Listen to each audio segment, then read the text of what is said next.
Sipadan is known as one of the world's leading dive locations, and diving there is in fact subject to a quota system. However, the Semporna Professional Divers Association, or SPDA, or sounds like the police. SPDA. Doesn't roll off the tongue like Paddy. So the SPDA, for short, has to address claims that actually untrained divers are being allowed to visit the island since restrictions were relaxed earlier this year.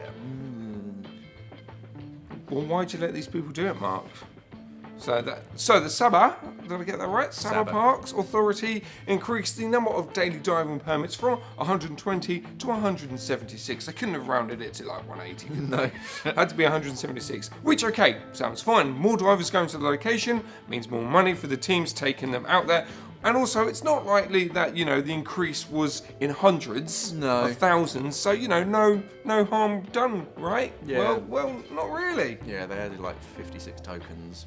Yeah, alright. So actually, diver Kelly Gibbs was on a dive at Sipadan when she noticed that some of the divers that she was with could barely swim, and they were actually being dragged around by their tanks by dive masters, which sounds a lot like a tri-dive. So Kelly believes that these divers had never been on a DSD, a Discover Scuba Diver course before, because she hadn't even seen them at any other dive sites, which means that, excuse my pun, they were actually fresh off the boat.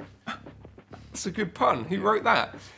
Kelly shared pictures and also complained on the SPDA's Facebook page. That is SPDA, mate. Spudders. Others then obviously jumped in saying that the divers were, like Mark said, fresh off the boat, or they were badly trained by dive masters. That's not what it says. Yeah. Were really badly trained, and the dive masters were pulling on their tanks. Blah, blah, blah. Like a DSD. Like a DSD. Anyway, pulling on a tank, so, the wet behind the ear divers didn't break any coral or, bump into anyone else or cause more injuries. Anyway, SPDA President Abdul Razak, yeah? Oh, it's not even finished. Abdul Razak Ismail. I'm just going to wait for that. There you go.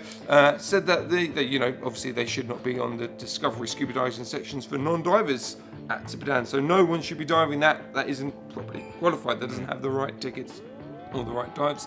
And even qualified divers actually should undertake a check a day or the day before they visit the island or the site. And if they fail that check, then they go diving. No. If you've got rubbish buoyancy, you ain't going, son. Well, then you ain't going anywhere, are you, son? Okay, and even if they do pass, then dive masters need to evaluate the group and then decide where they can dive, because if it's particularly delicate and there is a certain group who are particularly rubbish, they ain't going to let you dive them. So anyway, Abdul went on to say that adding divers with poor buoyancy control where they would likely damage marine life and of course be at risk to themselves due to strong currents at Sipadan, they're just like, no, this would never happen. So now they're actually looking into the issue and these checks to actually divers, and but they also want to start issuing checklists for DMs and other guys so this sort of thing doesn't happen again. So anyway, what do you think about all of this? Do they need to sort of have a strict hold on who can dive at this site?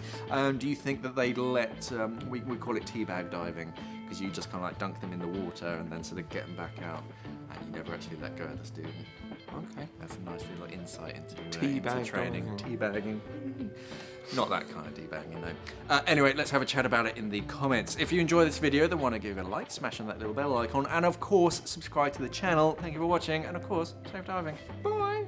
I see you in a whole different light, teabagging scuba diving. Teabagging a bunch of students, yeah. Yeah, that's why you're not an instructor. That's why I don't teach anymore. Happy to find any shipwreck, Bernie always keeps his depth sensor on, and this blip was larger than usual.